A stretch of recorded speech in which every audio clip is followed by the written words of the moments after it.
Did you know over 1 million households in the UK could face losing their homes in the next few years? Sounds extreme? It's not. Experts warn we're standing on the edge of a housing disaster that could dwarf anything we've seen in decades. Mortgage arrears are already at their highest level in nearly a decade. Rents are soaring to record highs. Eviction notices have surged. Meanwhile, wages can't keep up with the cost of living, leaving thousands unable to pay their mortgage or rent on time. But what's really behind this crisis? It's not just bad luck or a simple market cycle. There are hidden, often overlooked reasons that most people never think about. But that will decide whether millions stay housed or get thrown out on the street.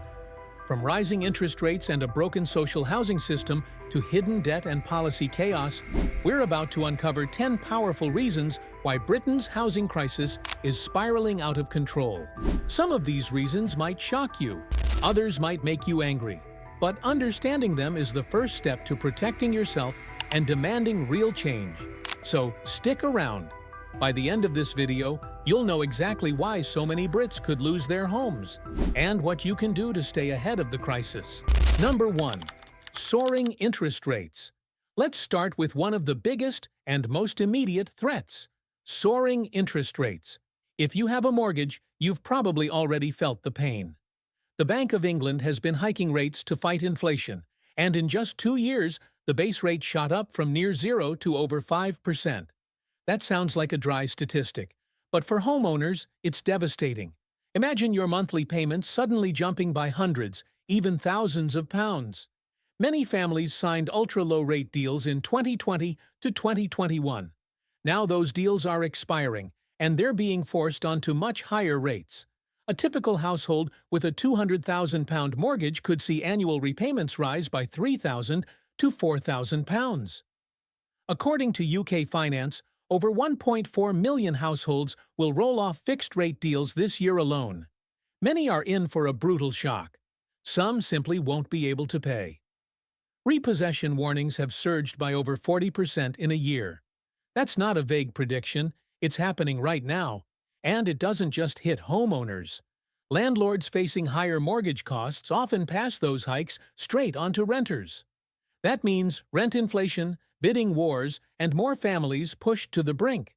Is this avoidable? Not easily. Rate hikes are meant to tame inflation, but they punish borrowers. Economists are already warning of a mortgage time bomb that could explode into mass arrears, forced sales, and even a price crash that leaves people trapped in negative equity. In other words, soaring interest rates aren't just numbers on a chart. They're a direct threat to whether millions of Brits can keep a roof over their heads. It's one of the most urgent reasons this crisis is unfolding, and one the government seems unable to fix. Number 2. Stagnant wages versus inflation. Here's another reason the housing crisis is spiraling. Wages just aren't keeping up with the cost of living. Think about it. Inflation in the UK hit levels we haven't seen in 40 years, with food prices, energy bills, and rents all shooting up. But average wages? They've been nearly flat once you account for inflation. For many workers, it's like running on a treadmill that's speeding up while you're getting more exhausted. The Office for National Statistics showed real wages actually fell last year. That means, adjusted for inflation, people have less money to pay for the basics. So even if your paycheck went up a little, the cost of living went up even more. This is catastrophic for housing. When people's incomes don't keep pace, they can't handle rent hikes or bigger mortgage payments. More tenants fall into arrears. More families rely on credit cards just to pay the bills. And landlords, facing higher mortgage costs themselves, often hike rents even further, making the cycle even worse. One study found that in parts of the UK, rent now eats up over 40% of the average income. Imagine trying to budget for food, energy, and childcare with most of your money gone before you even start. It's not just a personal problem, it's a systemic one. When wages stagnate while costs explode, housing becomes unaffordable for entire sections of society. So what do you think? Is your wage keeping up with your rent or mortgage? Let us know in the comments below. And if you're finding these insights helpful, don't forget to hit the like button, Subscribe to the channel and stay tuned for more deep dives into Britain's housing crisis. Number 3. Buy-to-let exodus. Picture this: rows of Victorian terraces, once bustling with renters, now with for sale signs everywhere. Landlords are leaving the market in droves, and it's not hard to see why. Being a landlord used to be easy money. Low interest rates, soaring property values, and steady rent checks each month. But that era is fading fast. With mortgage rates doubling or tripling, many landlords can't afford their own loans anymore. And new regulations, designed to protect tenants, often mean higher costs and tighter margins. Some might say, good riddance to greedy landlords. But here's the problem no one likes to admit. When landlords quit, tenants pay the price. Fewer rental properties mean bidding wars for the ones left. Families scrambling to find anywhere they can afford. Evictions becoming more common as properties are sold out from under-renters. It's not just theory, it's happening now. Recent data shows a record number of landlords are selling up, especially in places where rents were already high. In cities like London and Manchester, entire neighborhoods are seeing rental stock shrink. Meanwhile, first-time buyers hoping to snap up these ex-rentals often find themselves outbid by cash investors or simply priced out altogether. So the property changes hands, but the housing shortage doesn't get solved. It's a vicious cycle: landlords leaving, renters squeezed, prices rising, and affordable options vanishing. The buy-to-let exodus isn't just a statistic, it's reshaping entire communities. And if it keeps accelerating, thousands more could find themselves with nowhere to go. That's why it's a critical and often overlooked reason behind Britain's deepening housing crisis. Number 4. Broken social housing system.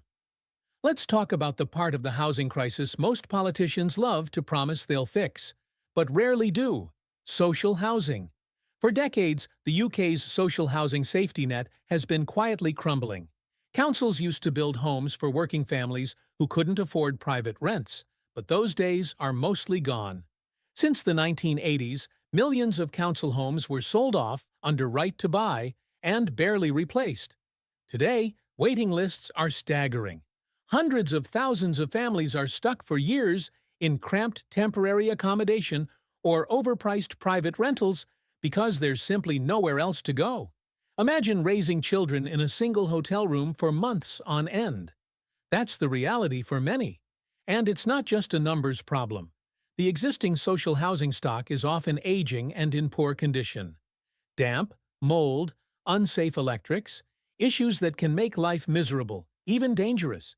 Yet repairs are slow or underfunded because councils lack resources. Meanwhile, the private rental sector is forced to pick up the slack. But private landlords aren't social services.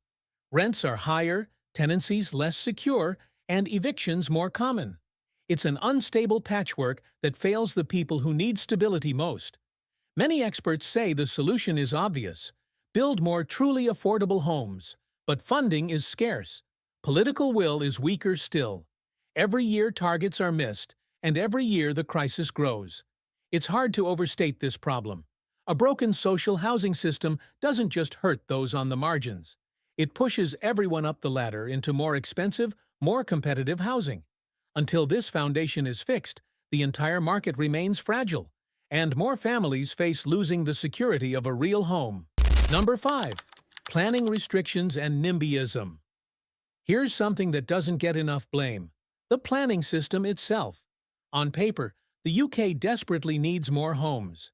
Experts say we should be building at least 300,000 new homes every year just to keep up with demand. But in reality, we rarely hit that target. Why? One big reason is planning restrictions and local opposition, what people call NIMBYism, not in my backyard. Councils often block new developments because local residents don't want change. They fear traffic, crowded schools, ugly buildings, or just the wrong sort of people moving in. It sounds harsh, but it's real. Even modest developments can face years of delays, endless consultations, and legal challenges. Developers often give up or water down plans, leading to fewer, smaller, and more expensive homes. Planning rules themselves are also incredibly complicated. Councils have strict guidelines about greenbelts, height limits, and density. In theory, this protects beautiful countryside and keeps communities pleasant. In practice, it chokes supply near where people actually want to live. Cities, jobs, transport links. The result? Housing gets pushed out to distant commuter towns, driving prices up everywhere. Young people can't afford to live where they grew up. Key workers have to travel miles to get to work. Entire generations get locked out of home ownership. And when supply is tight, landlords and sellers hold all the power. Prices rise, rents rise. Evictions become more likely when tenants can't compete. If Britain can't fix its broken planning system and overcome NIMBY resistance, the housing crisis will keep getting worse. Because, without enough new homes in the right places, millions will face a future of unstable, unaffordable living. Number 6. Rising construction costs. Even if everyone agreed tomorrow to build more homes, there's another harsh reality. It's getting dramatically more expensive to actually build them. Construction costs in the UK have soared in recent years. It's not just inflation in general. Building materials like timber, steel, and concrete have seen price spikes driven by global supply chain disruptions, Brexit-related trade barriers, and rising energy costs. A simple brick isn't so simple anymore when its price doubles in a few years. But it's not just materials. There's also a severe labor shortage in construction. Skilled tradespeople left the industry during COVID shutdowns. Many EU workers went home after Brexit, and fewer young people are training in the trades. As a result, builders are forced to pay more to secure labor, if they can even find it. These higher costs mean developers hesitate to start new projects. Margins are slimmer, risk is higher, and financing is tougher as interest rates climb. For affordable housing in particular, the maths often doesn't work at all. Housing associations and councils can't simply magic up the extra cash to cover cost overruns, so projects get delayed or cancelled. Even when homes do get built, the extra costs are often passed on to buyers and renters. That means so-called affordable homes are anything but. It's a vicious circle. Rising costs reduce supply, tight supply drives up prices, and high prices make it even harder to build the homes people need. If Britain doesn't address these construction cost pressures, from training more workers to stabilizing supply chains, it won't matter how good the plans sound on paper. The homes simply won't get built, and the crisis will keep deepening. Number 7. Mortgage prisoners. Another hidden time bomb in the housing crisis. Mortgage prisoners. These are people trapped paying far higher interest rates than everyone else. Not because they're irresponsible, but because they can't switch to a better deal. It sounds unbelievable, but it's a real growing problem. Here's how it happens. During the era of ultra-low rates, many homeowners took out deals with niche or non-traditional lenders. Then the 2008 financial crash hit, and some lenders collapsed or sold their mortgage books to vulture funds. These new owners have no incentive to offer competitive rates or allow customers to switch. Now, with rates spiking, these mortgage prisoners are paying thousands more each year than people with the same loan size who can refinance. Imagine knowing there are cheaper deals out there, but you're locked out because you fail new affordability tests. Tests that don't consider you've been paying the higher rate all along. The Financial Conduct Authority has estimated there are tens of thousands of these households. That might sound like a niche problem, but it's devastating for those trapped. Higher payments mean less money for food, energy, and other essentials. For some, it's the difference between scraping by and defaulting, and the knock-on effect is real. Mortgage prisoners have less to spend in the wider economy. They can't move, trapping them in unsuitable homes or areas. When too many people default, it can destabilize the market even more, forcing lenders to tighten up for everyone. It's a cruel trap, and one that rarely makes headlines. But if left unsolved, mortgage prisoners will keep adding silent fuel to the housing crisis fire, one painful payment at a time. Number 8. Energy, inefficiency, and costs. Here's something most people don't immediately connect to the housing crisis: the brutal cost of keeping our homes warm. Britain has some of the oldest, least energy-efficient housing stock in Western Europe. Think about all those charming Victorian terraces and mid-century builds. They might look nice, but many leak heat like sieves. Thin walls, single-glazed windows, poor insulation, it all adds up to massive energy bills. This isn't just a matter of comfort. With energy prices skyrocketing over the past couple of years, heating a drafty home can eat up a huge chunk of a family's budget. The government's own data shows millions live in fuel poverty, meaning they can't afford to heat their home to a safe level. And when people are forced to choose between rent or mortgage payments and heating, something has to give. Missed payments lead to arrears, evictions, and repossessions. It's a cruel domino effect that pushes vulnerable families over the edge. Landlords, too, are under pressure. New energy efficiency rules mean many properties need expensive upgrades to meet minimum standards.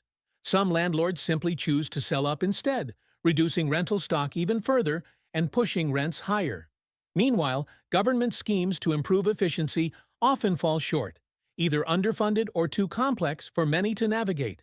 Grants can run out before they reach those who need them most. It's easy to blame high energy prices on global markets, but the truth is, our leaky, outdated homes amplify the pain. Until we invest seriously in upgrading the housing stock, millions will keep paying too much just to stay warm. And for some, that extra cost will be the final straw that costs them their home. Number 9. Policy flip-flops and instability. One of the most frustrating reasons Britain's housing crisis keeps getting worse? Constant policy flip-flops and political short-termism. Over the past few decades, housing policy has been a revolving door of promises, U-turns, and half-measures. One government pledges to build hundreds of thousands of affordable homes. The next slashes the targets. Planning reform is announced with fanfare, then watered down after local opposition. Renters' rights bills get stuck in Parliament for years, while eviction rates creep higher. This instability creates a toxic environment for everyone. Developers don't know what rules they'll be working under in 5 years, so they hold back or focus on safer, more profitable luxury builds. Housing associations face uncertain funding streams that make it harder to plan new social homes. Even councils trying to approve more housing can be left in limbo as policies change overnight. Landlords are no different. Tax rules change, regulations tighten or loosen, and incentives come and go. For small landlords, these shifting goalposts can make renting feel too risky or too expensive, pushing them to sell up. Meanwhile, first-time buyers watch as Help to Buy schemes appear and vanish, interest rates swing wildly, and mortgage rules tighten or relax, depending on the political mood. The result? No one can plan for the long term. The truth is, solving a housing crisis needs stable, consistent policy over decades, not sound bites for the next election cycle. But with governments unwilling to make tough, sometimes unpopular choices, we're left with a patchwork of failed experiments that don't add up to a real solution. Until the UK finds the courage for a stable, long-term housing strategy, millions will keep paying the price in uncertainty, stress, and, for too many, the loss of a secure home. Number 10. Hidden debt crisis. There's a final reason behind Britain's looming wave of homelessness that doesn't get enough attention. The hidden personal debt crisis quietly building beneath the surface. For years, as wages stagnated and living costs soared, millions of people turned to credit cards, payday loans, and buy now, pay later schemes just to stay afloat. On paper, they're managing, but in reality, many are juggling payments from one lender to another, patching holes with more debt. Recent reports show UK households owe record levels on credit cards.